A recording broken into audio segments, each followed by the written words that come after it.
Nasa pangalawang segment na po tayo ng Rapid Proof in Action at action na naman po natin ang isang reklamo. Isa po itong viral video at papaliwanag sa atin ni Sherry. Sherry. Si Cedric Salay, isa po siyang grab food rider. Reklamo po niya ang mag-amang umorder sa kanya idol dahil nag-double booking po ito, hindi daw po siya binayaran at pinalayas pa siya. Idol, tinatakot din daw po siya, nakakasunod po siya po. Bukan Cedric.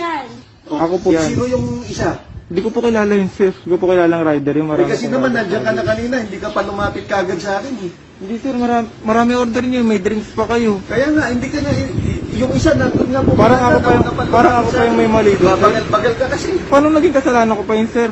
Oy, ang layo mo kasi. Lumayas ka na, sige. Wala kami pakialam sa'yo. Hindi ako makikipagtalo sa'yo. Dali mo to. Makikipagtalo ka pa eh. Magandang hapon po sa inyo, Sir Cedric. Nakakapalik po, sir. Sige sir, pakikwento nga itong nangyari. Nangyari kasi nun, sir, nagbuko sila, tapos Okay. kinakalikot yata nung anak niya yung cellphone na akala niya na-cancel, siguro sa connection lang, kaya nawala. Tapos pagka, hindi niya alam na nagpa-process na yung isa. Tapos nag-another book po sila. Tapos yun, pumasok po sa akin yung booking. Naman po ako, tinanong ko naman po sila kung order confirm. Kinonfirm naman po. Tapos yun, pagkabalik ko sa kanila, dalawa kaming grab ang dumating. Tapos parang nagulat yata yung lalaki kung bakit ang dami daw na order. Tapos binayaran niya na po kasi yung isa eh. Isa po kasi, nabili niya na po talaga yung order. Kaya binayaran niya. Tapos umalis na kasi may nahapon din pong oras yung isa. Kaya ako po yung naiwan doon. Tapos nagulat na lang ako. Pwede ko daw po siya binibil ng 800 plus. Sabi ko po, baka po na double po kayo. Sabi niya, hindi daw po, kinancel daw nila. Kasi kung kinancel nila yun, sir, hindi po papasok sa akin yun eh. Kasi kami po, nag-accept lang kami ng order sa kanila. Kung di po nila i-cancel, habang hindi pa po namin na-order, pwede pa naman nila i-cancel. Kaso na-order ko na po eh, i-arrive ko na lang po papunta sa kanila. Pag kinancel po yung order sa inyo, hindi niyo po makikita yon. Opo, hindi po na makikita.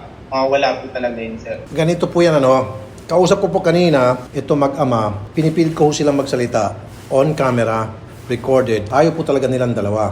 Hindi po namin sila mapilit pero pumayag silang ibigay yung kanilang side. Nag-jot na lang po ako ng notes as much as I could doon po sa mga sinasabi nila. At ito sir, isasabihin ko sa inyo. Willing naman doon sila makipag-ayos. Pero sabi ko, mas maganda sana kung magsasalita sila para magpalitan ng argumento sa pagitan ni Sir Cedric at sila. Pero ayaw po rito mag-ama dahil takot na raw sila sapagkat ang dami ng bashers, hindi na raw sila makatulog at itong anak niyang babae na si Shannon, hindi na po alam kung anong gagawin, hindi na makapasok, etc. etc. But anyway, Sir Cedric, ito pa yung pagkakwento sa akin. Nag-order daw muna sila sa Grab para sa Jollibee sa Pamplona. And then, nainip ata daw sila kasi puro finding driver, kaya kinancel nila. At nung pagka-cancel daw nila, nakita raw nila doon sa delete order list. Nung makita raw nila na delete na sa order list, yung kanilang in-order sa Jollibee sa may Pamplona, nag-order sila naman ngayon sa Zapote Jollibee.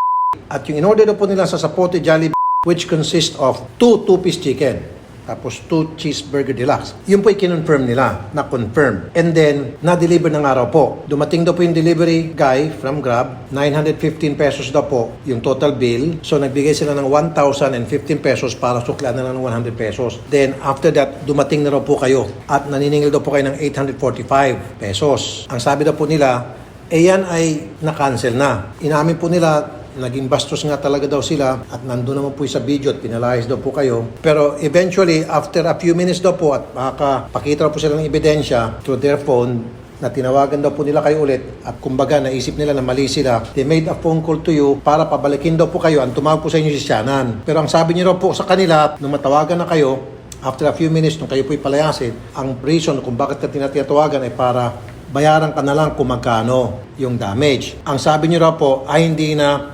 kasi naibenta ko na sa mga kapwa kong Grab driver at kapag nagkapera sila sa kanila ko babayaran. Yun po yung kwento nila, sir.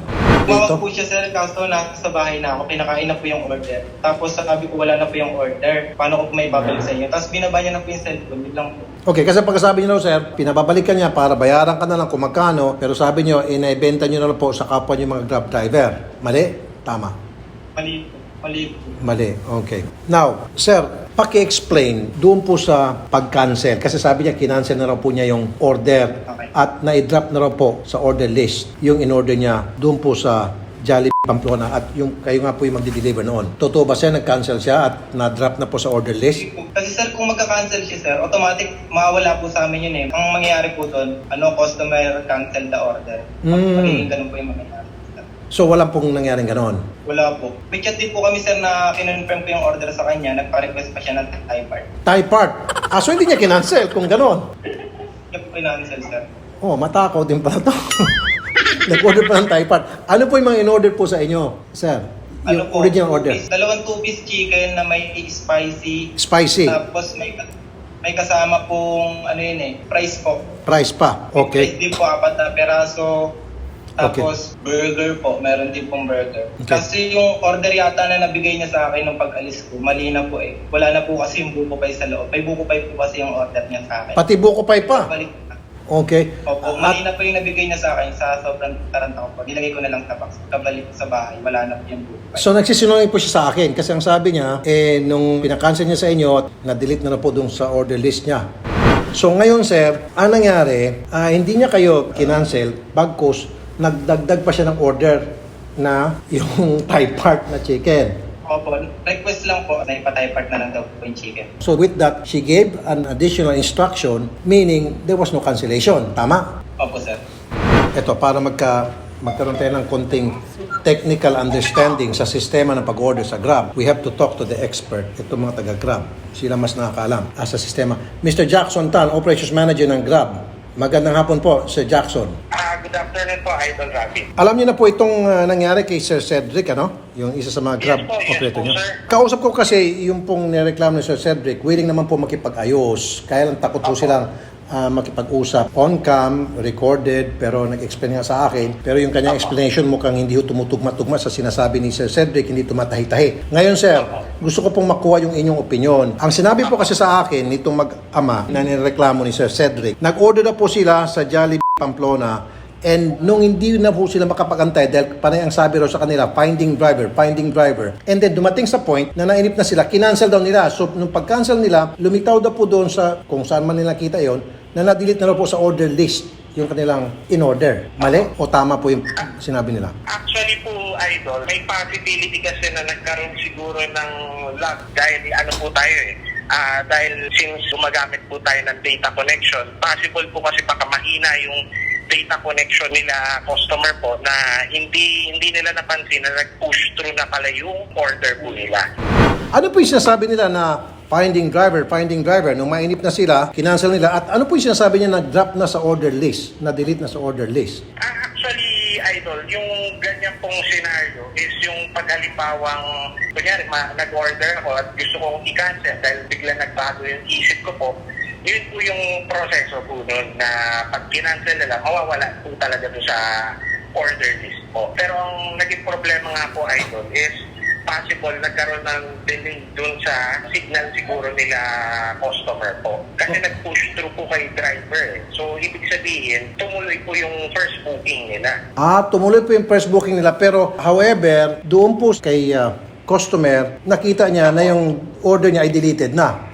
Possible na yun. Kasi yun nga po, Idol, pagdating po kasi sa connection po, hindi na po kasi rin namin yung saklaw yun. So, si data provider talaga yung po doon. Pero yun nga po, ang nangyari siguro po doon is nagkaroon na ng delay doon sa batuhan ng data po kay customer po. Okay, pero ang sinasabi kasi ni Sir Cedric, kung kinancel po nitong si customer, yung kanyang order, nagbigay pa raw siya ng additional order kay Cedric na Thai part, dinadagdag niya. So, di ba Sir Cedric, sabi mo na nagbigay sila ng additional instruction kahit na sabing cancelado na pero sinabi na gusto ko ng Thai part?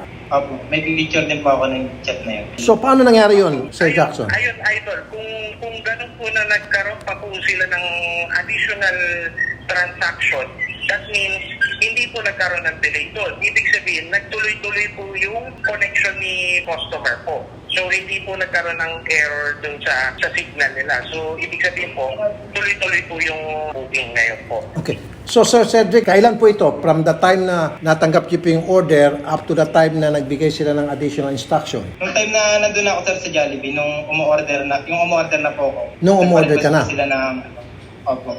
Sir Jackson, so yung additional instruction na binigay nila nung nasa Jollibee na po si Sir Cedric, Possible, Idol, na continuous yung ano na yun po. Imposible po yung sinasabi na na-cancel daw po nila. Kasi kung ganyan po kasi, hindi po pwedeng si Cedric pa rin ang makakuha po nun. Kasi kung titignan nga po natin, marami po tayong riders na nandun po sa mga establishment. So, possible mapunta sa iba. Pero kung si Cedric pa rin yung nakakuha nun, ibig sabihin po, tuloy-tuloy po yung transaction nila. Hindi po na-cancel or hindi po kinancel ni customer po yun. so hindi po nagkaroon ng technical problem tulad ng una yung explanation na posibleng yun ang nangyari kaya ito nagka-problema. Opo, kasi hindi naman pa po nabanggit na may succeeding na order po. Pero kung hindi po nabanggit ni Sir Cedric po yun, possible pa kayo po yun nangyari. Pero kung ganun po na may nagpa-additional order pa po si customer, tama po na tuloy-tuloy yung transaction nila. Sige po, sige po. Maraming salamat po Sir Jackson sa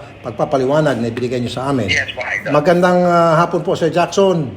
Sir Cedric, lumilitaw na talagang hindi na-cancel yung order. Base po sa mga sinasabi ni Mr. Tan. Mas naniniwala po kay Sir Jackson kasi mas alam niya yung whole setup, sistema ng ordering, delivery ng Grab. Alam niyo po kung saan dito naipit ito pong mag-ama doon sa additional instruction nila, additional transaction na pagsabi sa inyo na day one type part. Kasi kung wala sana yon, meron na explanation si Mr. Jackson Tan na maaring dun sa data na etc. yung in-explain.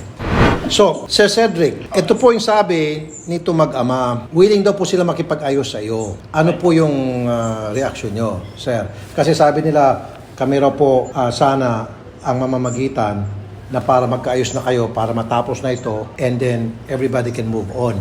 Ano pong reaction nyo, Sir Cedric? Nanakot pa kasi sila sir na ano daw na kamag-anak daw nila si Enrile, na kung may mangyari daw sa anak nila, babalikan daw po nila ako. Kaya natatakot din po ako kung lumabas.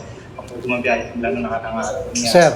Sir, kung takot kayo, sir, 1,000 times takot sila. In fact, nung kinakausap ko sila, halos mangyak-ngyak po itong tatay at maging itong anak. They're very, very scared. Number one, yung pong mga bashers na tatanggap nila tuloy-tuloy, it creates anxiety para sa dalawa. Kasi nabanggit nila sila po ay mga born-again Christian daw.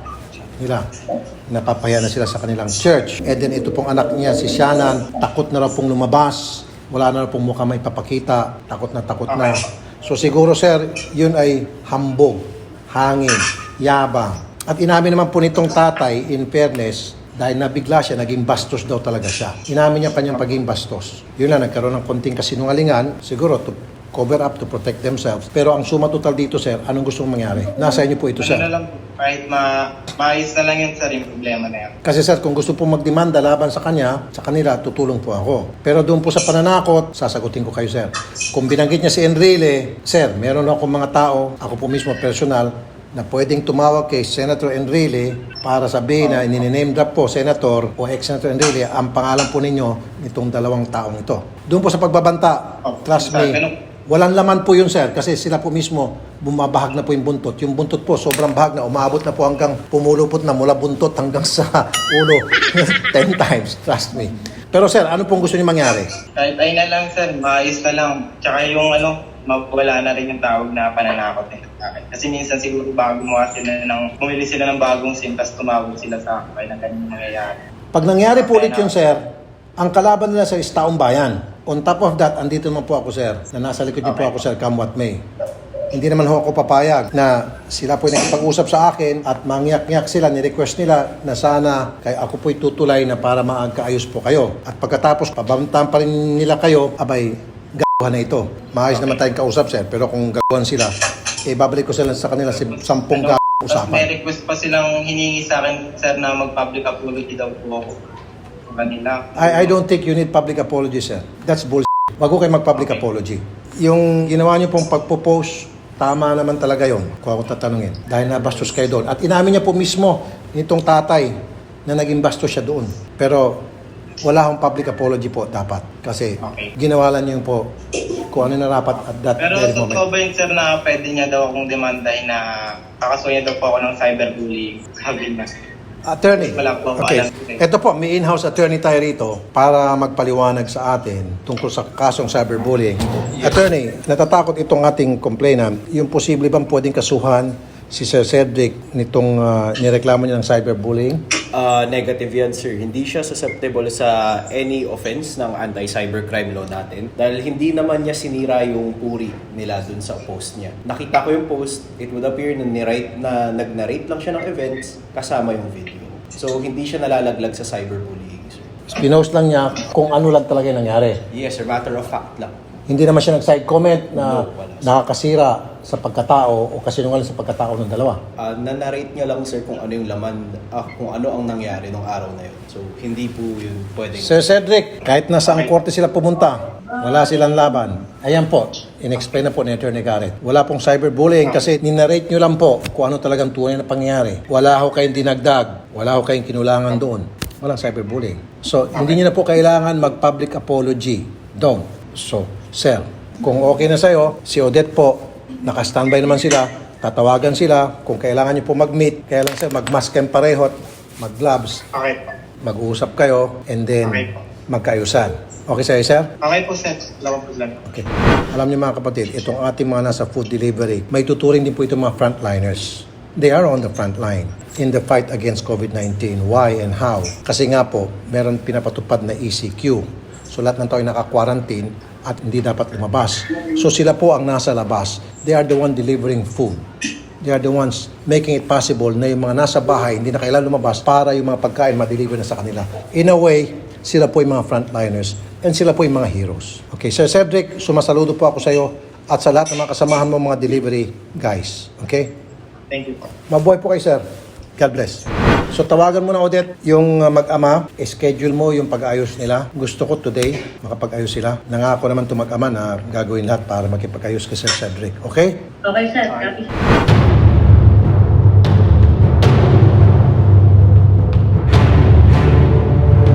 Kasi kahapon, mga kapatid, si Sir June, hindi siya pumayag na ma-record itong pag-uusap. Ngayon pumapayag na siya para marinig yung kanyang side. Kaya na po kayo, Sir Rafi, kasi talagang invaded na po yung privacy namin. Okay? Talagang durog na po kami sa publiko. Alright. Talagang nag-iingat na po kami dahil sa ginawa ni Cedric. Siya pa may kasalanan ngayon, Sir June. May mga ganyan na rin po kasi pangyayari na maaaring modus operandi daw po ng ibang driver.